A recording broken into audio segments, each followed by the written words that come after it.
31st, 2009. Air France Flight 447 takes off at night from Rio de Janeiro, Brazil.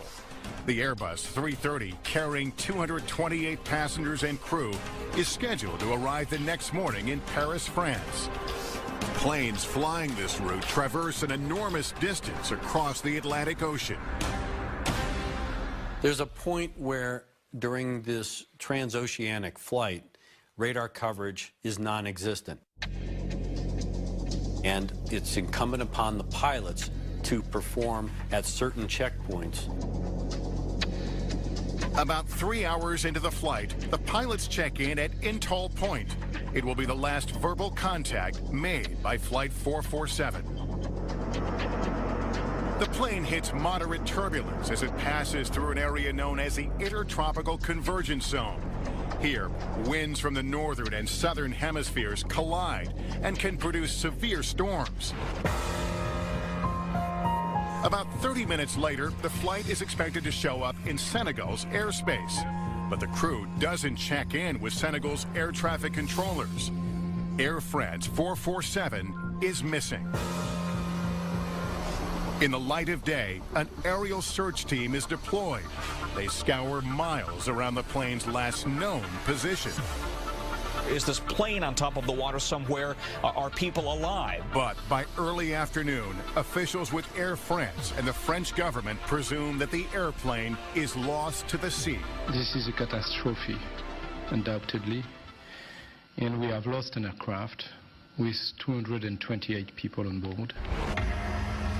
If there is any doubt about the fate of Flight 447, 5 days later, grim discoveries confirm it. Bodies, boarding passes, and small pieces of the plane are found floating on the surface of the ocean. The next day, the first major piece of wreckage is found, the vertical stabilizer. But there are still more questions than answers about what downed the Airbus 330. Evidence of an in-flight breakup. Did it all start with a lightning strike? Investigators will need to locate the main fuselage and, along with it, the flight recorders. These brightly colored orange devices, commonly known as black boxes, are equipped with water-activated acoustic locator beacons, or pingers, that remain active for 30 days. This is the pinger. This is what we are looking for in the middle of the Atlantic Ocean. But 30 days comes and goes, and the flight recorders haven't been found. Without the information they contain, the investigation into the cause of the crash is at a standstill. After nearly a year of searching underwater, French investigators turn to the world leaders in ocean exploration for help, the Massachusetts-based Woods Hole Oceanographic Institution. For the scientists there, this isn't the first time they've searched the bottom of the Atlantic for an ill-fated passenger vessel. We're the people that found the Titanic, and it was through a collaboration with the French, and here we are again. So in many ways, it is history repeating itself. But trying to find Air France 447 will be daunting. The plane is believed to be lost in one of the most mysterious and hard-to-reach places on Earth. Right in the middle of the oceans, there's a mountain range. It's the greatest mountain range on Earth. It's called the Mid-Ocean Ridge. It's 50,000 miles long, and it winds around the Earth like the seams of a baseball. Mostly unexplored, but some of the most incredible, dramatic topography on Earth. There, the average depth of the ocean stretches for 2 miles. If you're looking for the black boxes, it's akin to looking for something the size of a shoebox in the Rocky Mountains at night with a flashlight, having no maps of the area. It's like finding the needle in the haystack, but first you've got to find the haystack. The search area was sort of defined as a 40-mile radius circle around that last known position, and that's a very big area. If you draw that circle in the middle of New England, it includes Massachusetts, Vermont, New Hampshire, Rhode Island, and Connecticut. So we needed to narrow that down, and what we asked the modelers to do, the people that understood wind and waves and floating things, was get us in the right haystack, and then we'll take it from there. The team launches 3 autonomous underwater vehicles to comb the ocean floor. We're looking at the Remus 6000 vehicle right now, and one of our primary sensors is side scan sonar. We will swim almost 10 miles in one direction, and the vehicle every second will be sending out a ping and tie all those pings together, and we get a pretty good map of what's on the seafloor. In a heartbeat, you could miss a plane on the bottom, and that would have been less than a minute's worth of data. After finishing a month-long expedition at sea, the team comes up empty-handed. Was the wrong haystack. We're confident that given enough time and resources that we would find the plane. Nearly a year later, and with a new haystack identified, they set out for their second expedition. Within the first week, a promising lead. They find something on sonar 2.5 miles down. A smudge on the seafloor that didn't look like it belonged there. It's about 200 meters wide, 600 meters long. We got the vehicles back on board. We reprogrammed one to go back to that site and use our cameras to take pictures over the site. There was no doubt when those first images came back that was the aircraft. There were the landing gear, the engines, and other bits of the aircraft. There were bodies still on the seafloor, which was not something we were prepared for. It's not something that we thought could ever happen, that years afterwards there'd still be human remains on the seafloor. The whole emotional part of this expedition just brought us to a place that we'd never been to before. 104 bodies are recovered along with the wreckage. A few weeks later, and nearly 2 years since the crash, French investigators locate what they have been desperately hoping to find: the flight data and cockpit voice recorders. Air France 447 disappears over the Atlantic outside the reach of radar. No witnesses, no mayday. It takes nearly 2 years for the wreckage to be found at the bottom of the ocean. After downloading the information on the flight data and cockpit voice recorders, investigators began to unravel just what happened on board the Airbus 330. 447 was in normal cruise at 35,000 feet. Autopilot was engaged, auto throttles were engaged, routine event. About 3.5 hours into the flight, the captain leaves the cockpit to take a break, trading places with one of the two co-pilots. The plane is experiencing some light turbulence as it flies through the volatile intertropical convergence zone. Here, warm, humid air rises, cools, and condenses into large cloud formations. But what the pilots could not know is that ice is building up inside critical sensors called the pitot tubes. Pitot tubes are a long-utilized, well-established device to measure airspeed. They can be susceptible to icing, and as a result, they're heated. But the icing is overwhelming the heating capabilities, and the pitot tubes freeze up. In a highly automated airplane, if you ice over that tube, you no longer have that ram air pressure, which all of these computers are dependent upon. With no valid airspeed to work with, the autopilot and other automated systems disconnect. The co-pilots must manually fly the plane without the ability to monitor their airspeed. The big thing is to not make any major changes with the airplane. In all likelihood, it's going to recover shortly. If you start making large inputs, things can get worse. With the captain still away from the flight deck, the co-pilot in the right seat, the youngest and least experienced on the crew, attempts to level the plane that's being jostled by turbulence. But he overcorrects on the side stick controller, pitching the airplane up at a steep angle. Those inputs were massive, both in magnitude and in duration. The airplane is going to react more violently than at lower altitude or with the automation. The stall warning sounds twice in the cockpit. Stall. The airspeed indications have been invalid for less than 30 seconds, and now they're coming back online. But in that time, the flight has destabilized, and the aircraft is rapidly climbing at a rate of 7,000 feet per minute. Things get confusing quickly because you look wow, look at all this airspeed I have. But yeah, you've got airspeed, but you have no lift. Airflow over the wing is ultimately critical for generating lift and supporting the weight of the airplane. So you can pitch the nose of the airplane up, but the airplane will fall out of the sky because the wings are incapable of generating enough lift. The pilot wasn't monitoring his altitude, really didn't know that he was at 38,000 feet. As the airplane reached its maximum altitude, it can't climb any higher. And if they stall it, there's not a lot of air to work with at that kind of altitude. The wings lose lift and the airplane stalls. It begins to free fall, descending steeply at 10,000 feet per minute. But there is confusion in the cockpit. The pilots don't realize that the plane has stalled. Lowering the nose is the appropriate and only appropriate action that a pilot must take. Reattachment of airflow over the wings, get the wings producing lift, and then fly out of the stalled condition. But the co-pilot in the right seat does the opposite, continuing to pull up. This is the last thing that you would want to do. This is very counter to the training received. Why this occurred, it's one of the great mysteries of 447. The co-pilots have been trying to reach the captain since the autopilot disconnected. It takes 90 seconds before he returns to the flight deck. They didn't brief the captain and tell him, this is what's happening. We don't have control of the airplane. They lacked then the capability of that entire team to problem solve it together. The captain also fails to recognize that the plane is in a stall.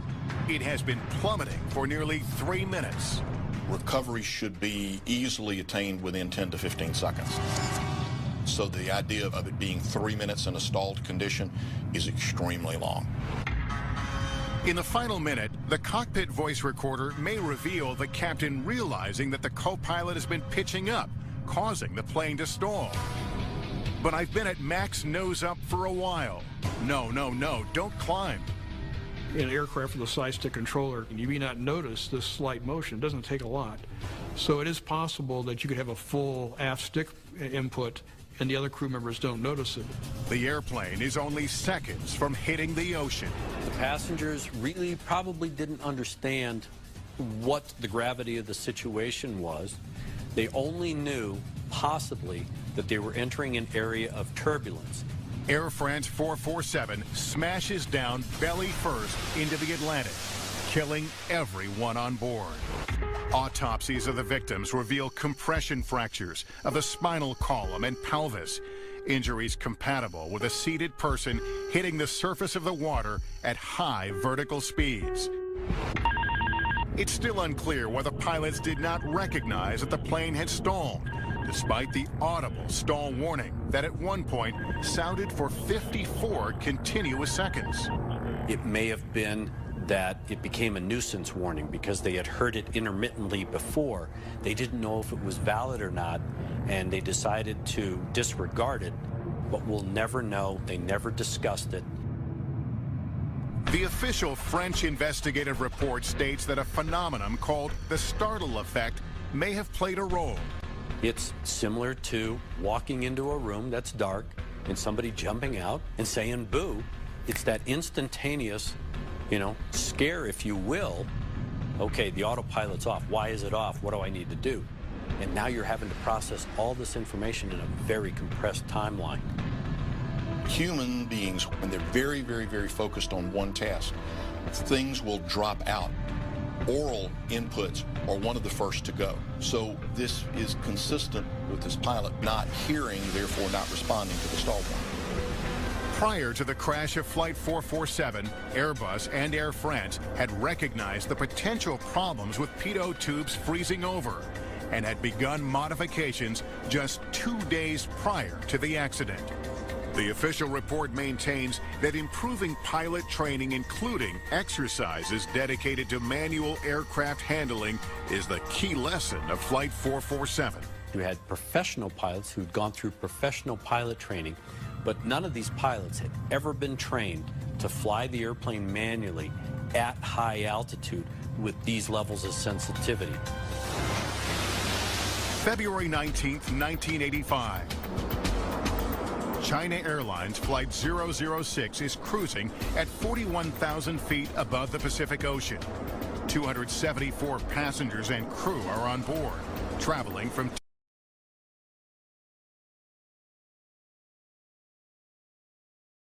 Taiwan to Los Angeles. It was my birthday, and my friend told them that, you know, his birthday, so let's celebrate up in the air. And so that's what we did. And we just kept drinking, bringing champagne, singing happy birthday. 10 hours into the journey, the crew notices a sudden loss of thrust in the Boeing 747's number 4 engine. The normal procedure is if you lose an engine, you're going to have to come down.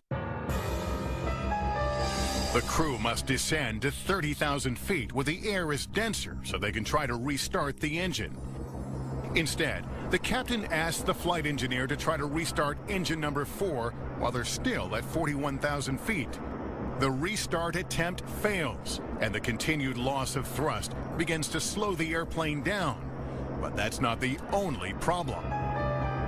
If you have the failure of one engine, you now have an asymmetrical or unbalanced power, and the airplane will tend to want to roll toward the failed engine because there's more power being produced on the other wing. The airplane is rolling to the right toward engine 4. The first corrective action is to apply rudder to balance it. Switch the autopilot off, make the corrections, and then you could re-engage the autopilot. The autopilot doesn't use the rudder, it uses the ailerons, which are the little flaps on the ends of the wings. But the ailerons aren't enough to correct the roll. The captain is preoccupied with a problem in engine 4 and continues to keep the autopilot engaged. It's similar to your car. You can only turn your steering wheel so much and then you come to a stop. That's what happens in an airplane. The autopilot can only roll those ailerons in so much, and then it comes to a stop and says, I can't do this anymore because I can't move the ailerons anymore. You need to do something else to stop this roll. It's been more than 3.5 minutes since the failure in engine 4. The captain disengages the autopilot. The crew knows the plane is banking right, but they don't realize just how much it is already rolled. The confusion on the flight deck on that airplane was extreme. They were in clouds, so they didn't have a way to look out and see a natural horizon. They were dependent on the instruments. And in that particular instance, the pilots would have been looking at their ADI, which is their artificial horizon that shows the level of the wings compared to the horizon. When the crew, the captain, looked at his ADI and saw an attitude on the indicator that was not what he expected, he thought that the instrument had failed. So when they decided not to believe their instruments, then they're left without any ability to tell which way up they are. There was nothing wrong with their instruments. Their instruments were showing correctly what the airplane was doing. The airplane has rolled more than 60 degrees to the right. The nose pitches down, and the plane enters a nosedive. I just heard a very loud noise from the airplane. So due to our training and my instinct, I just immediately ducked down and grabbed the nearest chair arm. Eventually, the airplane is almost vertical as it descends very rapidly and at very, very high speeds toward the Pacific. China Airlines Flight 006 is crossing the Pacific when it loses thrust in one of its engines, causing the airplane to roll to the right. The crew is preoccupied with restarting the engine and fails to disengage the autopilot and manually straighten out the plane. When they finally disengage it, the airplane is in a dangerous position, having rolled much more than the crew realizes. The Boeing 747 begins plummeting toward the ocean.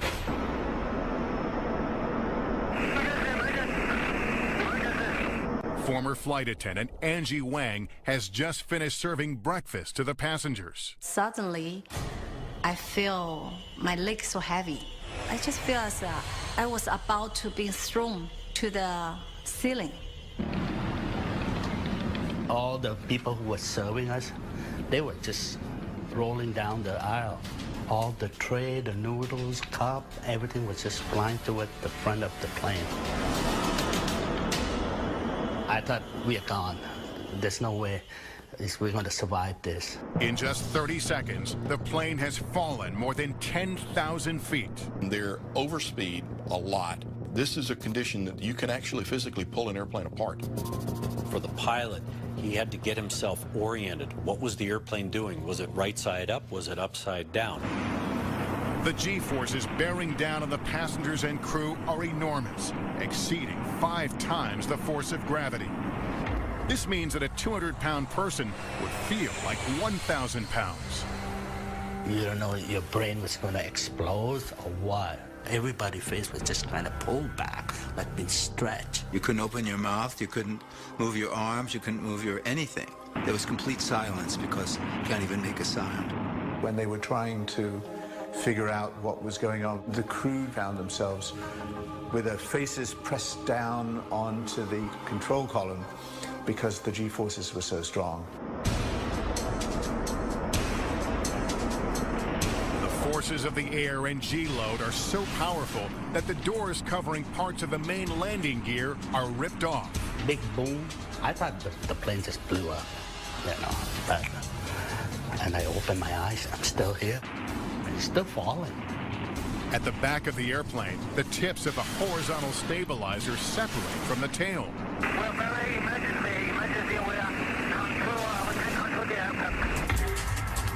They have fallen another 20,000 feet in less than 2 minutes.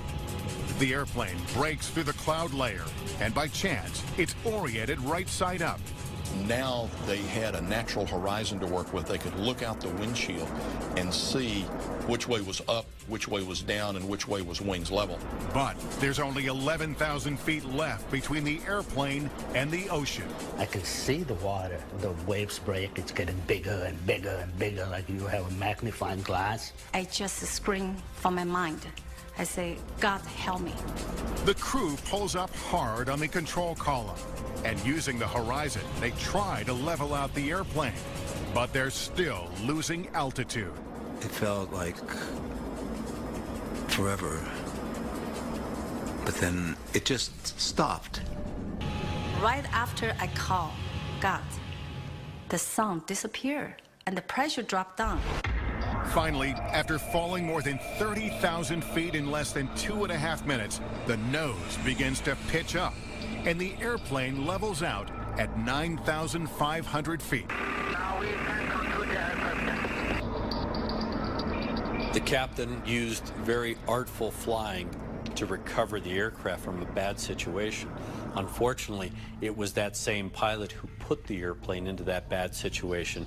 Flight 006 is no longer in a nosedive, but they are not out of danger. The crew realizes that with drag from the landing gear, they won't have enough fuel to make it to Los Angeles. Instead, they'll try to make it to San Francisco. They didn't know how much damage was done.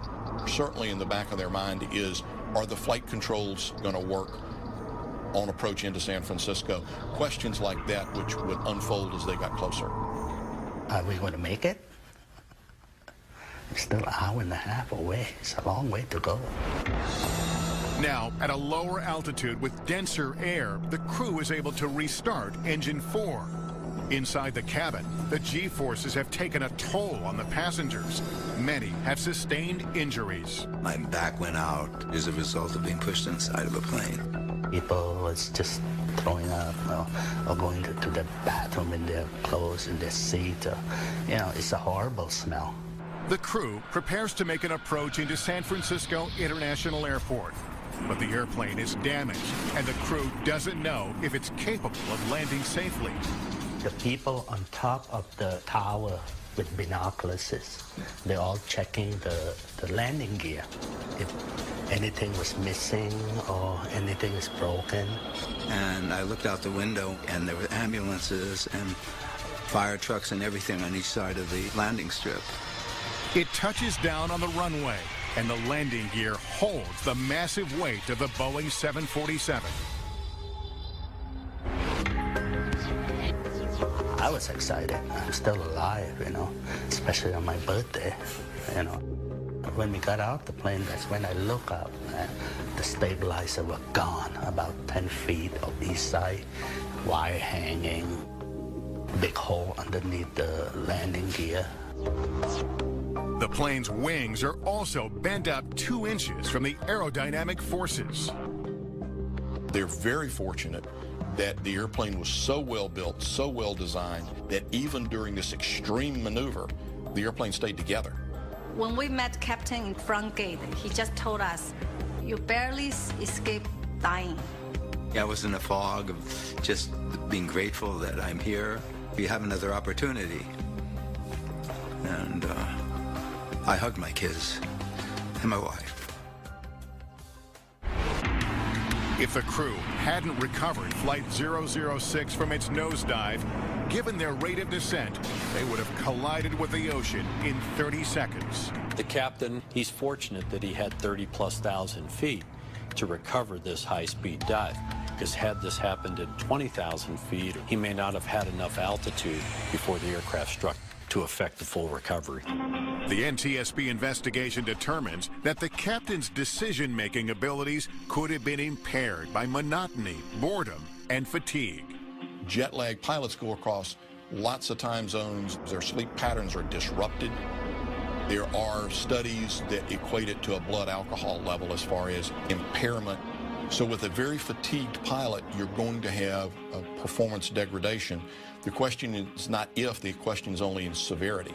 Investigators believe that despite the malfunction of engine number 4, the cause of the accident was the captain's preoccupation with the engine problem, his failure to monitor flight instruments, and his over-reliance on the autopilot. On a 4-engine aircraft with the loss of 1 engine, that is not a catastrophic event or even an emergency event if it is controlled properly and it is handled by all the crew members. Automation is a great tool for pilots, but then it reaches its limit like anything else. Now it's up to you, the human, to fix this problem. February 25th, 2009. 135 passengers and crew are on board Turkish Airlines Flight 1951, traveling from Istanbul to Amsterdam. Sisters Hajar and Jihad Al-Riashi are seated in an emergency exit row. When they said that we are approaching Amsterdam, we kind of woke up, we fastened our seatbelts. I remember taking my glasses, putting them on my nose and looking outside, and I saw the ground coming towards us very fast. And I said, whoa. And I looked at her, so I thought, oh, okay, this is weird. You know, I never feel this in an airplane. The Boeing 737 is descending rapidly through fog. The airplane is less than a mile from the runway at Schiphol Airport when suddenly, disaster. It's like we were hanging in the air, and then we dropped, and everything was shaking and shaking. Just out of the corner of my eye, I saw it drop like a brick falling out of the sky. The airplane crashes down into a field tail first. Ansgar Brenninkmeyer is driving nearby when he witnesses the catastrophe. I stopped the car, came over the highway, and then down the side here, across the water, and to the field over there behind us, where the plane was. And I saw one man who was lying on the ground who had passed away and had a sort of towel over his head. The business class had been crushed together, so the seats sort of went downwards into that mangled area. From a crash dynamic standpoint, a soft field is very difficult. The aircraft stops a lot quicker than if it's on a harder field. When the aircraft impacted the ground, it broke up into several pieces. The tail broke off and went at an angle. The cockpit broke off both in a lateral standpoint, but also had a lot of impact damage from the floor and below. The way in which the plane drops from the sky fuels early speculation that a weather phenomenon called a microburst may be to blame. A microburst is a condition usually created by thunderstorms where you have a column of air that is rushing downward. And it can be very, very intense. It has in the past shoved airplanes literally into the ground. Visibility was restricted in fog. which is not uncommon in the low countries, but there were no thunderstorms. So the conditions necessary for a microburst didn't exist. Inside the cabin, many of the passengers don't yet comprehend what's happened. I didn't realize that there was a serious accident.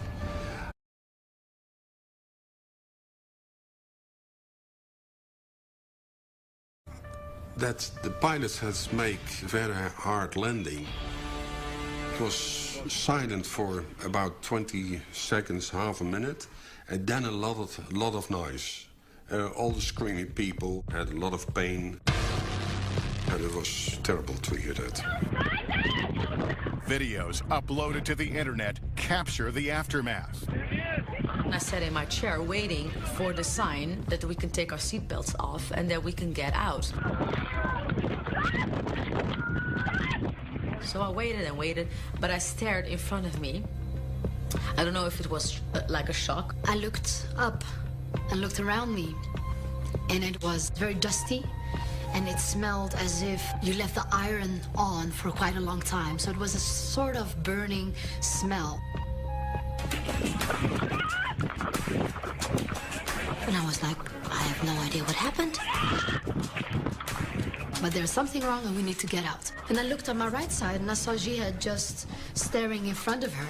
So I looked at her and I shook her. I said, Jihad, wake up, something happened, we need to get out. And she looked at me and I said, open the door. And she was trying to get the door but she had her seatbelt on, so you could see that she was struggling to get up. And I really didn't understand. And she had this panic in her voice that I thought, okay, something is wrong, because she's acting very weird. She knows things that I don't know. And then she screamed again. What is wrong with you? Stand up, get out, get out. Disoriented, the sisters and other passengers climbed to the emergency exit and onto the wing of the airplane. I stood on the wing, and when I stood up, I felt pain in my belly. It was very painful. And I thought, what is this? I was just grabbing my hand because I had an injury. It was underneath my clothes, but I said, you know what, I don't dare to look. As we were walking down the wing, and the moment we had to jump, we were like, oh my God, this is quite high. We jumped. And then I said to her, we need to go, we need to run. Because if something happens, if it explodes, we need to run, we need to be safe. And she said, run, can you run? I said, yeah, and I talked strange. I noticed myself talking like this, that I couldn't breathe. I said, yes, I can run. And she said, then run. Videos uploaded to the internet capture the devastation. After evacuating the airplane, sisters Hajar and Jihad Al-Riashi are gripped by shock. My sister said, we need to call our relatives. I said, where's the phone? She said, in the airplane. So she said, you know what, I'm going back. I said, what? No, and I couldn't really speak. And I thought, how stupid can she be? We still smell kerosene, there could be a fire, she's going back in the airplane. I got there on the wing and walked slowly towards the emergency exit. I got in again and I looked around. I was going into the cabins to get all my stuff. And then I heard a voice again, and I looked at her, and she was standing on the wing. And she said, I have all our stuff. And I thought, she's really gone crazy. And I think I was in kind of a shock because I was saying things that didn't make any sense. If somebody would ask me, hey, if an airplane crashed, would you go back? I would say, no, of course not. But I did something that I shouldn't have done. The sisters are treated for minor cuts and bruises. 9 people are killed, and nearly everyone on board suffers injuries. Many are serious. All 3 flight crew members were fatally injured. The 5 passengers were all in the forward part of the aircraft in the first class section. There was one other fatality of a flight attendant in the aft part of the aircraft where it broke apart. Most of the injuries were either broken legs or broken backs. And the surprising thing was that the people with broken backs could walk out of the plane, but then could no longer walk after the sort of first shock wore off. The plane is destroyed, but the scattered pieces give investigators their first clues as to what happened. the engines were actually forward of the main wreckage, so that they had traveled further than the rest of the wreckage. To us, it could indicate that the engines were producing power. The engines appear to have been functioning, but not much else is known. Trying to decipher what did happen, investigators locate the flight data and cockpit voice recorders. When they download the critical information, it reveals a dangerous chain of events on board Turkish Airlines Flight 1951. As the aircraft was coming in, air traffic control positioned the aircraft in a manner that caused them to be high. So once they did that, it required them to do a steep rate of descent. They were faster than they should have been. They were a little higher than they should have been. Air traffic control turned the airplane in pretty close to the runway, so they were descending quickly. They extended the landing gear and started configuring the airplane to land, knowing that they needed to slow down. But an indicator called the radio altimeter, used to measure the plane's height above the ground, has malfunctioned. It's showing that the plane is on the ground when it's actually still 2,000 feet in the air. The crew recognizes the problem, but what they don't realize is that the faulty altimeter reading will have a dangerous effect on the auto throttle system. This controls the speed of the airplane by adjusting engine thrust. The radar altimeter was sensing that the airplane was on the ground. It was telling the throttles to be at idle. The pilots expected them to be at idle, but only for the descent. This was the beginning of an ambiguous situation that the pilots don't know is unfolding. The airplane starts to slow down. The power does not come up as the pilots expected it to because the autothrottle system thinks it's on the ground. The airplane continues to slow. And another problem.